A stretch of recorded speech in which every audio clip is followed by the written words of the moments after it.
오늘 2025년 어린이 주일에 하나님께서 주신 말씀 구약 성경 사사기 2장 1절에서 15절 말씀을 통해 신앙의 다른 세대를 다음 세대로라는 제목으로 말씀을 선포하겠습니다.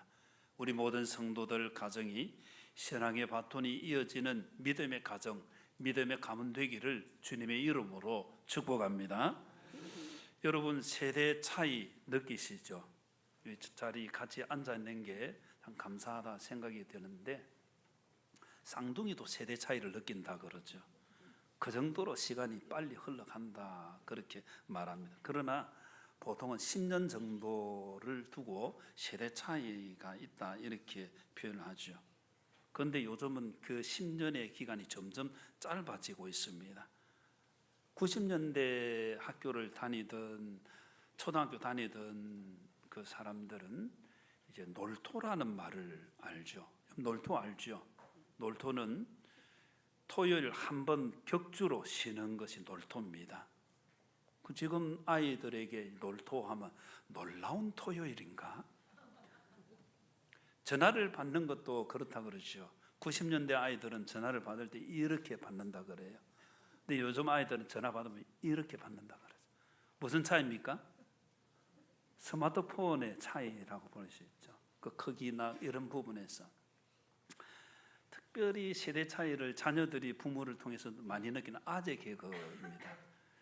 여러분들이 부모 세대로서 아이들하고 아마 농담 코드가 다를 거예요. 웃는 그 개념이나 웃는 사건들이 다르다고 볼 수 있죠. 어른들은 주로 말장난을 많이 합니다. 아이들은 어떤 사건을 두고 그걸 비유해서 말을 많이 하죠. 그래서 조금 웃음 코드가 다릅니다.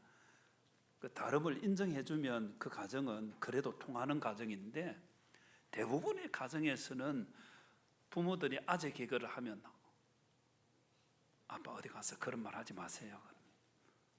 그게 이제 통하지 않는 부분들이 많다는 그런 것이죠. 그런데 이 세대 차이가 없을 수는 없어요. 근데 신앙적인 측면에서 볼 때 우리가 생각해 볼 부분이 있다는 거예요.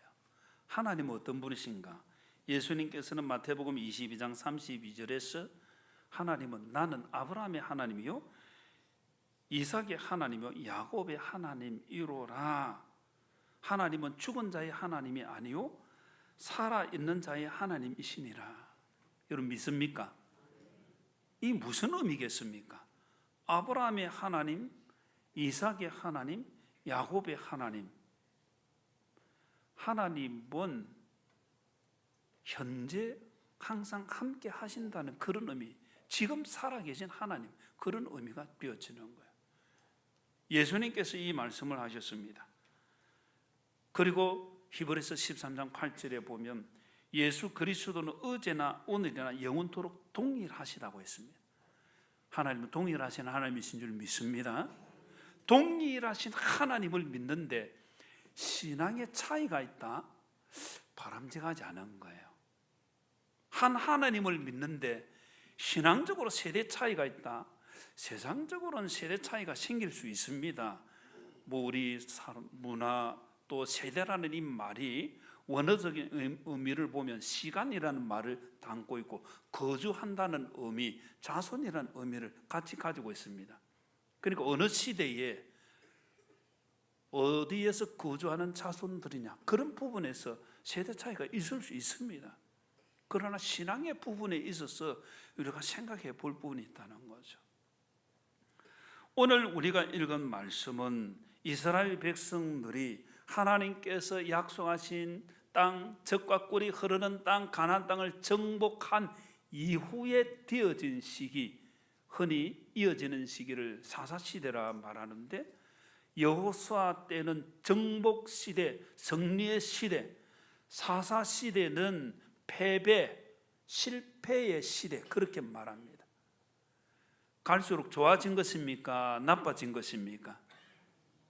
여러분, 갈수록 좋아지면 좋겠습니까? 나빠져도 되겠습니까? 갈수록 좋아지는, 이게 하나님께서 불러주신, 하나님께서 이스라엘 백성들을 약속의 땅으로 인도하신 이유가 거기 있는 거예요. 애굽 땅에서는 비록 노예로 고통을 당했지만은 출애굽 광야를 지나서 약속의 땅에 들어왔을 때는 젖과 꿀이 흐르는 땅에 그 행복을 누리도록 하신 거예요.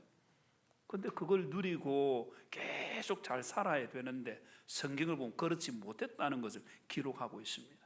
그것이 오늘 우리가 읽었던 이 사사기 2장의 배경입니다. 그래서 말씀을 우리가 읽은 대로 하나님의 사자가 길갈에서 복임까지 와서 이스라엘 백성들에게 말을 전합니다.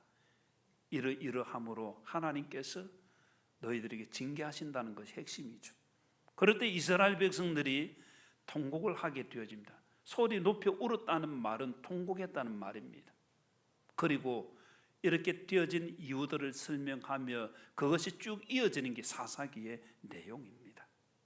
그런데 중요한 그 단어 가운데 하나가 세대라는 단어이고 2장 10절에 보면 다른 세대란 말이 사용이 되어 있습니다. 그래서 오늘 이 어린이 주일에 어린이에 대해서 여러 축복을 이야기할 수도 있겠지만은 가정의 달에 우리의 가정의 신앙은 정말 하나님 어떻게 세워가시길 원하시는가? 그래서 이 말씀 통해서 신앙의 다른 세대에서 다음 세대로 신앙의 다른 세대가 되기를 하나님 원하시지 않는 거예요.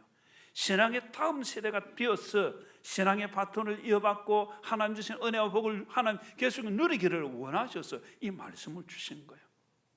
비록 우리가 읽은 이 말씀이 눈물과 통곡의 현장이지만은 하나님께서 우리에게 이 말씀을 주신 건 너희들은 그 눈물과 통곡의 자리로 들어가지 말라는 거예요. 그래서 하나님께서 이 말씀을 주셨고 우리가 꼭 기억해야 될 것은 역사는 교훈입니다. 역사적으로 되어진 이 일을 통해서 너도 그렇게 살아라 아니에요. 잘못된 것은 따르지 말아라는 거예요. 그래서 하나님께서 이 말씀을 주시고 실패를 따라가지 마라. 오늘 우리 읽은 말씀 사사기 2장 4절 말씀에 여호와의 사자가 이스라엘 모든 자손에게 이 말씀을 이르매 백성이 소리를 높여 운지라. 소리 높여 지금 상황이 우는 상황, 통곡의 상황입니다. 그래서 이어지는 말씀에는 그 지명을 복임이라 부르죠. 복임이라는 건 우는 사람들 그런 뜻이 담겨 있습니다. 왜 우느냐 하는 것이죠. 이 복임이라는 지역이 어디인지 성경에서 정확하게 어디라고 말하지 않지만은 운다는 뜻과 함께 우상 숭배와 연결되어진 지역이 벳엘이라는 지역입니다. 베이트 엘로힘 하나님의 집이라는 뜻인데 이스라엘의 역사를 보면 이 하나님의 집이라고 하는 이 벳엘이 남북왕국으로 나뉘게 되어지며 북왕국 이스라엘이 벳엘에 금송아지 우상을 여로보암 1세가 세우게 되어지고 거기서 우상 숭배 지역이 되어지죠. 그래서 우상 숭배라는 개념과 함께 또 벳엘의 창세기 35장 8절을 보면 이삭의 아내 리브가를 키웠던 유모가 세상을 떠나게 되어집니다. 드보라가 세상을 떠날 때에 드보라를 어디에 장사하는가 하면 베델 아래 상수리 나무 밑에 장사를 합니다. 그것을 알론 바굿이라 부릅니다. 곡함의 상수리 나무 그런 뜻이 담겨 있죠. 울었다는 거예요. 그래서 운다는 개념과 우상 숭배라는 개념을 동시에 사용해서 많은 성경학자들은 이 복임이 베델이 아닐까 그렇게 짐작합니다. 그러나 그 지역이 어디든 간에 우리가 생각하는 건 왜 우는 상황이 일어나게 되어졌느냐 하는 거예요. 오늘 우리의 가정의 모습, 우리 자녀손들의 모습은 하나님께서 주시는 웃음의 현장인지 안 그러면 하나님이 이 말씀을 우리에게 적용해서 우리도 울어야 될 상황인지 보는 것이 필요하겠죠. 왜 우는 상황이 일어났습니까? 사사기 2장 3절 말씀에 하나님께서 여호와의 사자를 통해서 이렇게 말씀하시면 우리 같이 한번 읽겠습니다. 시작. 그러므로 내가 또 말하기를 내가 그들을 너희 앞에서 쫓아내지 아니하리니 그들이 너희 옆구리에 가시가 될 것이며 그들의 신들이 너에게 올무가 되리라 하였노라. 아멘. 옆구리에 가시, 이건 큰 고통을 말하는 거예요. 여러분 조그마한 가시 하나 손가락에 베겨도 그게 얼마나 아픕니까? 근데 옆구리에 가시 같은 게 베겨 있으면 그게 얼마나 고통스럽겠습니까? 그리고 너에게 올무가 벤다니, 올무는 함정이란 뜻이 담겨 있습니다.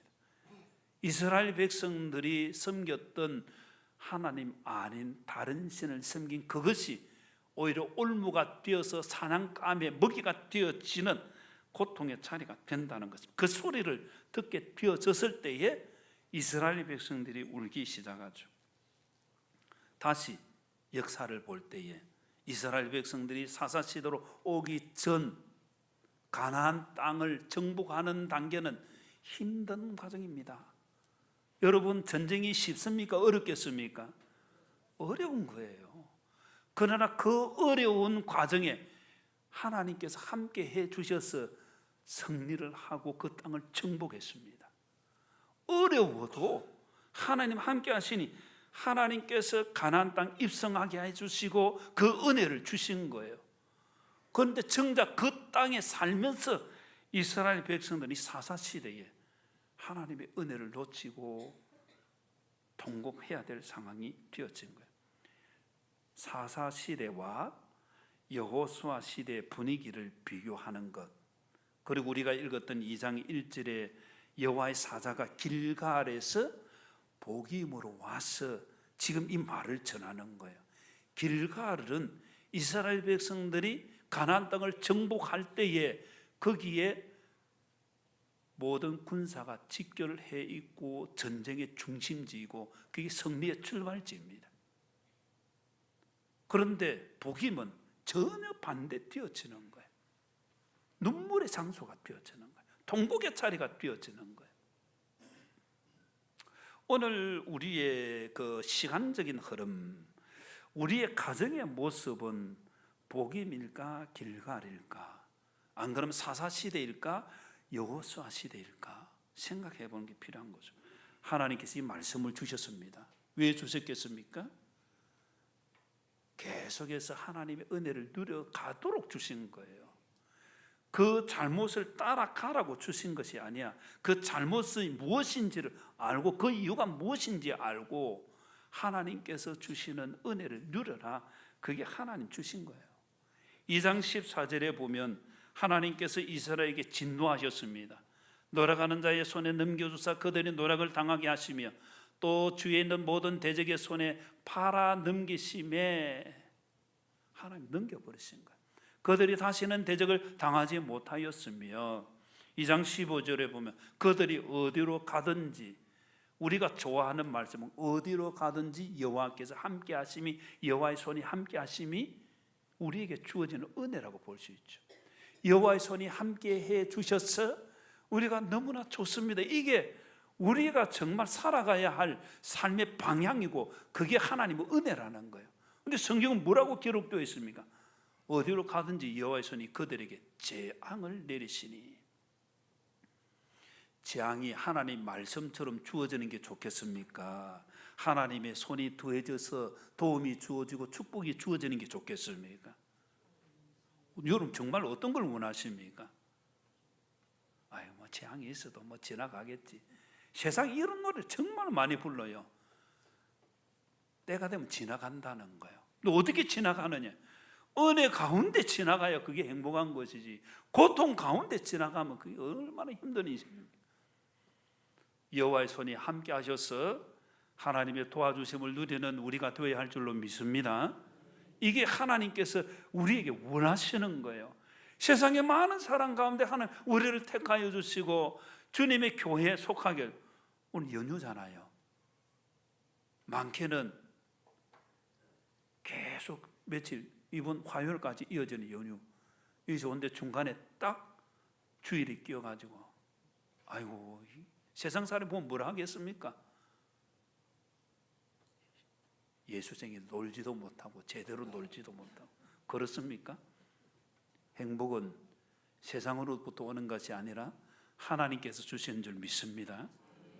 그런데 세상의 기준에서 보면 안타까웠다. 바울의 표현으로 보면 부활이 없다고 하면 우리가 정말 세상에서 정말 우리가 정말 불쌍한 자다 이렇게 표현하지 않습니까? 그럼 우리는 주님의 부활 가운데 은혜를 누린 줄 믿습니다. 그래서 우리 성도들은 지금 어디를 가든지 하나님께서 함께 하셔서 형통케 해주신 그 은혜, 그 길로 가야 할 줄로 믿습니다. 그 길로 내가 가느냐, 우리 자녀 손들이 그 길로 가고 있느냐를 돌아보아야 하는 거죠. 한국 교회의 현실과 우리 자녀 손들의 신앙을 늘 돌아볼 필요가 있는 거예요. 지난번에 한국 교회 다음 세대에 어떻게 부모들이 무엇을 관심 갖고 교회 성도들을 향해서 설문조사를 한 거예요. 세상 사람이 아니고 교회 성도들을 향해서 설문조사를 했습니다. 자녀들의 교육에 정말 힘쓰는 부분은 무엇입니까? 가장 많은 대답이 인성교육. 63%의 사람들 인성교육에 내가 더 관심을, 여러 가지 이제 복수로 선택할 수 있기 때문에 인성이 제일 많이 나왔습니다. 인성이 참 중요해요. 자녀들의 인성이 좋아야지. 인성이 더러우면 참 문제가 되죠. 아무리 뭐 서울대 나오고 뭐 아주 뭐 있어도 인성이 더러우면 그건 참 문제잖아요. 인성교육 중요합니다. 지성교육, 39%의 사람들이 지성교육에 힘쓰겠다. 그 다음에 진로교육, 그 같은 개념이죠. 25%의 사람들. 그리고 성도들에게 물었는데 신앙교육은 어떻습니까? 17%의 사람만 신앙교육에 관심이 있다는 거예요. 참 생각해 볼 통계가 아니겠는가. 우리 가정의 현실은 어떤가 하는 것이죠. 오늘 우리 이런 말씀에서 이스라엘 백성들이 이렇게 눈물을 흘리고 하나님께서 진노하신 그 이유가 뭐냐, 그걸 찾아내어야 고칠 수가 있죠. 문제를 알아야 되죠. 사사기 2장 2절 말씀에 너희는 이 땅의 주민과 뭘 맺지 마라 했습니까? 뭘 맺지 마라 했습니까? 언약을 맺지 말라 했습니다. 신명기 7장을 보면 그 언약을 맺는다는 개념과 가장 가까이 있는 게 혼인인 혼인. 그러니까 그 땅에 살면서 더불어 혼인하는 거예요. 그렇게 되어지면 유혹이 생겨서 하나님을 떠나게 된다. 다른 신 섬기게 된다. 그렇기 때문에 언약을 맺지 마라 이렇게 말합니다. 그리고 하나님께서 약속의 땅에 들어가게 되어지면 그 땅의 주민들을 불쌍히 여길 필요 없다. 왜냐하면 다른 신을 섬기고 하나님을 배반, 하나님을 떠난, 하나님을 믿지 못하게 만드는 세력이기 때문에 불쌍히 여기지 말고 긍휼히 여기지 말고 진멸해라. 이게 하나님의 말씀입니다. 그런데 이스라엘 백성들은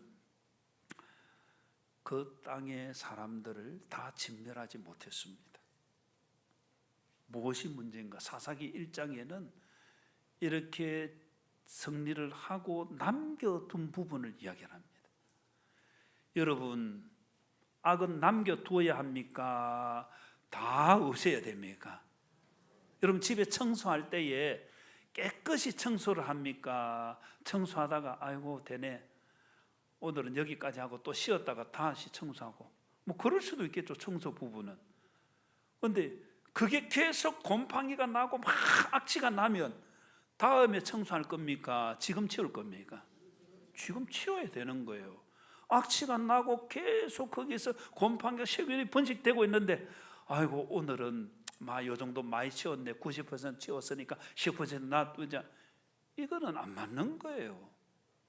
영적인 측면에서 이스라엘 백성들이 가나안 땅을 정복한다는 그런 개념이에요. 그게 악의 근원인데 그거를 이스라엘 백성들이 그 철병거가 있어서 우리 힘이 모자라네 하고 내버려 둡니다. 베냐민 자손 같은 경우 여부스 사람과 사이좋게 지내자 하고는 같이 지내는 거예요. 그 다음에 므낫세 자손은 가나안 사람 너무 확고부동하게 우리는 죽어도 못 간다 결심을 가지고 있으니까 그 결심 때문에 밀려가지고 너거 진짜 대단한 고집이네 하고는 그건 놔두는 거예요. 요셉 족속 같은 경우에는 아이고 저거 없애는 것보다 종으로 삼아서 일을 시키면 안 되나, 그럼 놔두는 거예요. 하나님의 뜻이 뭐냐 하는 거예요. 이스라엘 백성들이 온전히 순종하지 못한 거예요. 그게 이제 올무가 되는 거예요. 그게 문제가 되는 거예요. 죄악은 완전히 제거되는 하나님의 역사를 누려야 할 줄로 믿습니다. 그게 남겨두면 계속해서 번식이 되는 거예요. 그래서 이스라엘 백성들이 그 믿음의 측면이라고 볼 수 있죠. 남겨둔 것은, 왜냐하면 이스라엘 백성들이 가나안 땅을 정복할 때에 자기들의 힘으로 자기들의 능력을 한 게 아니거든요. 하나님의 은혜로, 하나님의 능력을 한 거거든요. 그럼 지금 똑같은 상황에서 더 하나님의 능력을, 과거에 역사하셨던 하나님 오늘도 역사하실 줄 믿습니다. 그 믿음으로 가야 하는 거예요. 과거에 역사하신 하나님 이 정도 해주셨으니까 이제 괜찮습니다. 이거는 하나님의 은혜를 놓치기 시작하는 거예요. 그래서 이스라엘 백성들이 문제가 생기게 되어진 것이고, 사사기 2장 12절 말씀에 애굽 땅에서 그들을 인도하여 내신 그들의 조상들의 하나님 여호와를 버리고, 사사기 2장 12절에 다른 신들 곧 그들의 주위에 있는 백성들의 신들을 따라 그들에게 절하여 여호와를 진노하시게 하였으되, 이 말씀을 잘 볼 필요가 있습니다. 하나님을 버리고 다른 신들을 섬기게 되어진 결과 하나님 진노하시고 이스라엘 백성 버리신 거예요. 지금은 내가 하나님을 버린 것 같은데 돌아보면 결론은 하나님께서 그를 버리신 거예요. 원리가 그런 거예요. 지금은 내가 아이고 예배 내가 오늘은 못 드리고 지금 내가 못 드리는 것 같은데, 지나고 보면 하나님께서 예배 못 드리게 만들어 버리시는 거예요. 사람들이 이 원리를 알게 되어지면 예배의 소중함과 하나님을 섬기는 게 얼마나 중요한가 알 수 있는데, 대수롭지 않게 그냥 넘어가는 거예요. 그래서 신앙이 이어졌다가 끊어졌다가 섰다가 무너졌다가, 이게 하나님께서 원하시는 신앙이 되지 못하는 거예요. 여호와를 버리는 것은 여호와의 버림을 당하는 것이고, 예배를 드리지 않는 것은 예배를 드리지 못하게 하시는 하나님의 진노가 있다는 것을 성경이 말하는 거예요. 그래서 이스라엘 백성들이 이렇게 하나님의 진노 가운데서 고통을 당하고 눈물을 흘리게 되어지는 거죠. 이스라엘 백성들이 섬겼던 신이 바알 신, 아스타로 신, 대표적인 신입니다. 이 바알 신은 주라는 뜻이 담겨 있습니다. 하나님을 주라 우리가 그렇게 부르는데, 이스라엘 백성이 아닌 가나안 족속이 주를 부르는 바알을 주라고 부르는 거예요. 모든 것의 주인은 바알이라는 거예요. 이스라엘 백성들이 눈에 보이지 아니하시는 하나님보다 눈에 보이는 신 보니까 그를 사거든요. 따라가는 거예요. 아스타롯은 바알의 아내로 일반적으로 알려져 있고 전쟁의 여신으로 알려져 있습니다. 가나안 땅에 전쟁하는데 눈에 보이지 아니하시는 하나님을 통해 승리를 했지만은, 이 신앙의 다음 세대에 이어갈 이 다른 세대는 눈에 보이는 전쟁의 신을 택하게 되어진 거예요. 왜 우상을 섬기겠습니까? 오늘 우리가 십계명을 교독했는데 2계명에 보면 출애굽기 20장 4절, 너를 위하여 새긴 우상을 만들지 말고, 같은 십계명이 담긴 신명기 5장 8절 말씀에는 이렇게 말합니다. 너는 자기를 위하여 새긴 우상을 만들지 말고. 여러분, 우상을 왜 섬기겠습니까? 왜 우상을 따르겠습니까? 자기를 위해서는, 자기 욕망 때문에. 골로새서 3장 5절에 보면, 그러므로 땅에 있는 지체를 죽이라. 곧 음란과 부정과 사욕과 악한 정욕과, 그 다음 읽습니다. 시작. 탐심이니 탐심은 우상 숭배니라. 아멘. 탐심이 생기게 되어지면 그게 우상 숭배라고 말하는 거예요. 디모데전서 6장 9절에 보면, 부하려 하는 자들은 시험과 올무와 여러 가지 어리석고 해로운 욕심에 떨어지나니 그 사람으로 파멸과 멸망에 빠지게 하는 것이다. 이 탐욕, 욕심, 이거 따라가게 되어지니까 저 우상이 좋다 생각하는 거예요. 기독교인이라고 교회 다닌다고 하면서 점치러 가는 사람들이 몇 퍼센트나 될 것 같습니까? 우리 교회 성도들은 아무도 없는 것으로 제가 생각합니다. 그런데 한국 교회 통계적으로 보면 교회 다니고 있으면서 점 외칩니까? 미래에 대한 무언가를 좀 알기 위해서 불안함이 있었어? 그것보다 더 중요한 것, 좀 내가 잘 되기 싶어서 점치러 가는 것 아니면 그렇죠? 뭐 점을 안 쳐본 사람들에게 제가 이야기하니까 좀 대답이 없는 것 같네요. 그런데 이래 보면 우리 한국 교회 성도라고 보다는 교회 다니는 사람이 점치러 가는 퍼센트가 상당히 높습니다. 30%가 넘어요. 요즘은 버스에 이렇게 잘 안 붙어 있지만 이전에는 용하다는 이 무당 점치는 사람들, 철학관에서 밑에다가 카드도 됩니다. 기독교인 환영. 이게 그 당시 현실이에요. 지금은 더 많다고 볼 수 있죠. 그래서 우리는 생각해 볼 부분이 있는 거예요. 왜 이스라엘 백성들이 우상을 섬겼을까?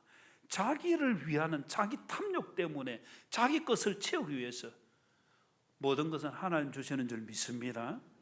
이스라엘 백성들이 그 신앙을 가졌다고 한다면 눈에 보이지 아니하신 하나님 참 주이시고 전쟁의 신은 여호와 하나님이시다.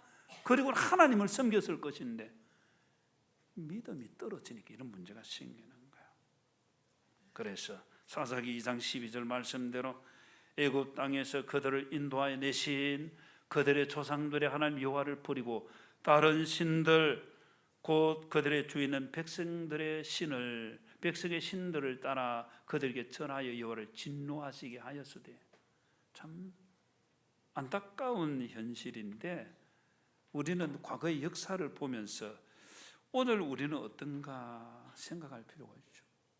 오늘 우리는 눈에 보이지 아니하신 하나님, 전능하신 하나님이시요 성리케 하시는 하나님이시요 우리에게 복 주시는 하나님이시요 은혜 주시는 하나님이시라는 걸 나는 믿고 따르고 있는가 하는 거예요. 하나님 우리에게 생명을 주시고 은혜를 주시는 줄 믿습니다. 하나님께 도와주셔서 모든 것이 다 되는 줄 믿으시기를 바랍니다. 이 믿음 갖고 살아가야지 저기 눈에 보이는 저기 더 좋겠다 생각할 때 문제가 생기게 되어지는 거예요. 야고보서 4장 4절에는 가늠한 여인들아 세상과 벗된 것이 그 다음에 읽습니다. 시작. 하나님과 원수됨을 알지 못하냐. 여기까지. 세상과 벗된 것이 하나님과 원수된다는 거야. 요한일서 2장 16절에 보면 이는 세상에 있는 모든 것이 그 다음에 읽습니다. 시작. 육신의 정욕과 안목의 정욕과 이생의 자랑이니 다 아버지께로부터 온 것이 아니요 세상으로부터 온 것이라. 아멘. 어디로부터 온 것입니까? 육신의 정욕, 안목의 정욕, 이생의 자랑, 세상 사람들이 좋게 여기는 그것들이 육신의 정욕과 눈에 보기에 저거 좋겠다 싶은 것, 이생의 자랑거리들이 하나님께로부터 온 것이 아니라는 거예요. 세상으로부터 왔기 때문에 그것 따라가게 되어지면 문제는 심각해지는 거예요. 우리는 하나님께로부터 온 것을 붙들어야 될 줄로 믿습니다. 그게 말씀 속에 있는 거예요. 이게 하나님 우리에게 주시는 것이다. 이것을 우리 삶 속에 누릴 수 있는 거예요. 이스라엘 백성들이 약속의 땅 가나안 땅에서 누리는 그 은혜들, 그건 우리의 삶 속에 우리가 하나님의 나라 백성으로서 주님의 교회에 속해 있으면서 누리는 은혜들하고 같은 개념이라고 보면 됩니다. 물질적으로 표현되어 있지만 구약 성경에는 우리의 삶에 하나님 주시는 은혜가 다 포함이 되어 있는 거예요. 하나님께서 생명 주시고 건강 주시고 능력 주시고 물질 주시고 복을 주시고 형통케 해 주시는 줄 믿으시기 바랍니다. 이 신앙이 있어야 다른 데 눈 돌리지 않는 거예요. 그런데 오늘 우리가 읽었던 말씀 사사기 2장 10절 말씀 같이 한번 읽겠습니다. 시작. 그 세대의 사람도 다 그 조상들에게로 돌아갔고 그 후에 일어난 다른 세대는 여호와를 알지 못하며 여호와께서 이스라엘을 위하여 행하신 일도 알지 못하였더라. 아멘. 이게 알지 못했다는 말을 반복하고 있는데 2장 10절 앞부분에 보면 그 세대의 사람도 다 그 조상들에게로 돌아갔고 다 세상 떠난 거예요. 지금 여기에 우리가 있어도 50년 후에 우리가 이 자리에 있을 사람은 몇 사람이 될까 생각해 볼 만한 거 있죠. 그리고 우리가 떠나고 난 뒤에 우리 자녀손들의 신앙은 어떻게 될 것인가 그거 생각해라고 하나님이 말씀을 주시는 거예요. 다 떠나가고 나니까 알지 못하며 알지 못하였더라. 여호와를 알지 못하고 하나님께서 이스라엘을 위해 행하신 일도 알지 못한 거예요. 그러면 이 말씀은 무엇을 말하는 것입니까? 알게 해라는 거예요. 하나님께서 우리에게 이 말씀을 주신 것은 이제 우리의 해야 될 일은 우리 자녀손들 신앙의 다른 세대가 아니고 신앙의 다음 세대가 되기 위해서는 알게 해야 된다. 그런 의미에서 하나님이 이 말씀을 주신 거예요. 이제 우리의 삶의 현장을 보고 우리는 우리 자녀손들에게 얼마나 알게 하고 있는가를 물어볼 필요가 있는 거예요. 나는 우리 자녀손들에게 얼마나 알게 하고 있는가? 하나님에 대한 이야기를 얼마나 많이 하고 예수님에 대한 이야기를 얼마나 많이 하고 우리 자녀손들에게 나에게 역사하신 하나님을 얼마나 이야기하느냐. 제가 오래전에 한번 보여줬던 책, 이 삶으로 가르치는 것만 남는다는 김요셉 목사님이 지은 이 책입니다. 이 책은 아버지 김장한 목사님 극동방송을 세우신 분이시고 수원중앙침례교회에서 귀한 사역을 하셨던 분이죠. 지금 한 80이 좀 넘은 걸로 알고 있는데 이 책 처음의 내용에 보면 이런 내용이 있습니다. 아들 요셉을 불러서 요셉아, 내가 너의 이름을 요셉이라 한 이유를 알겠니? 그러면서 요셉에 대한 성경의 말씀을 쭉 설명합니다. 형들의 손에 팔려서 모함받아서 고난을 당했지만 하나님께서 때가 되어서 그를 이스라엘 구원을 위해 사용해 주신 그걸 쭉 이야기하면서 너의 이름을 요셉이라 한 의미를 좀 깨달아라. 그리고는 자기 이야기를 쭉 합니다. 아버지 이야기를 기록하는데 이 김장한 목사님이 자신이 고등학교 입학할 때에 그 철도 고등학교가 그 당시에 있었습니다. 시험 치러 올라가는 그날 전쟁이 6.25 동란이 터진 거예요. 시험도 못 치고 서울에 올라갔다가 고향인 수원으로 내려오게 되어진 거예요. 그런데 미군 부대가 수원으로 밀려 내려오면서 미군 부대 옆에 자기가 있는데 군인이 뭔가 손짓 발짓 하는데 자기가 느끼기에 이 추운 날씨에 땔감 나무 좀 해오라 그런 뜻으로 자기 느낀 거예요. 그래서 그 당시 뭐 수원 또 이런 대도시가 아니고 논두렁 밭두렁에서 가서 말뚝을 뽑아가 온 거예요. 말뚝 뽑아가지고 가져가니까 센스 있다고. 그리고 너 미군 우리 이어서 자비를 하는 하우스보이 하겠느냐. 그래서 일을 하게 되어졌는데 그 가운데 칼 파워스라는 상사가 자기하고 그렇게 뭐 나이 차이 많이 나는 것도 아니에요. 그는 고등학교 졸업하고 군에 돈 벌러 위에 왔다가 한국 동란에 참여하게 되어진 칼 파워스 상사가 얘를 보니까 참 도와주고 싶은 마음이 드는 거예요. 크리스찬입니다. 그리고는 계속해서 너 나 따라 미국 갈래? 6개월마다 미국으로 돌아가는 기회가 있는데 5번이나 그 기회를 놔두고 계속해서 설득을 하게 되어지고 그리고는 미국으로 가게 되어지죠. 가보니까 이 칼 포스 상사가 아주 가난한 산골에서 사는 사람이에요. 산골. 그래 산골 마을 그 10가정 정도는 거기서 자라서 고등학교 졸업하고 군에 갔다가 이제 대학 공부를 해야 되는 사람인데 입양하듯이 김장한 이 학생 어린이를 데리고 와서 대학에 밥존서 대학이라는 아주 명문 대학에 입학을 시키며 자기가 돈을 벌어 가지고 학비를 대고 모금을 해 가지고 학비를 대고 그러면서 공부를 시키고 목사님이 되고 귀하게 쓰임받게 되어진 거예요. 그러면서 아들에게 그 이야기를 합니다. 내가 칼 파워서 상사를 통해서 조건 없는 하나님의 사랑을 내가 깨닫게 되어졌다. 그를 통해서 내가 예수님 믿게 되어지고 그를 통해서 이 귀한 일들 나도 비전을 가지게 되어졌다. 그리고 한국에 와서 많은 사람들을 도와서 신학을 하게 하고 주님 일을 하게 하는 귀한 일을 계속 많이 하신 분이죠. 요셉이 이제 아들 요셉이 그걸 다 보고 자랐으니까. 그래서 책 제목이 삶으로 가르친 것만 남는다는 거예요. 신앙은 단지 말이 아닙니다. 그래서 제가 이 말씀을 보면서 신앙의 다른 세대에서 신앙의 다음 세대로 가는 것은 우리 자신의 신앙의 삶이 너무 중요하다는 거예요.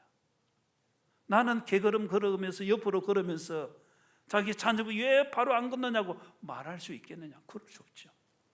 내가 바로 걸어야 되는 거예요. 내가 예배자가 되고 내가 기도자가 되고 내가 하나님의 역사를 체험하고 그리고 알게 하는 거예요. 신앙의 다른 세대가 되지 않고 다음 세대가 되도록 내가 무엇을 해야 될 것인가? 시대를 핑계해서는 안 됩니다. 세상이 그러니 어쩔 수 없다고 말을 해서 안 된다는 거죠. 하나님 우리 한 사람 한 사람을 우리 가정을 하나하나 불러주시는 거예요. 세상이 다 무너진다고 어쩔 수 없습니다. 그렇게 살 수도 있습니다.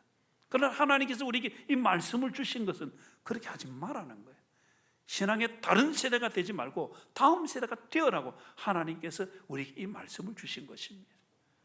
이 말씀을 마음에 담고 비록 우리의 자녀 손들이 아직 예수님 안 믿고 나도 믿은 지 얼마 안 되지만 기도하십시오. 하나님 살아계셔서 도우시고 역사하시는 줄 믿습니다.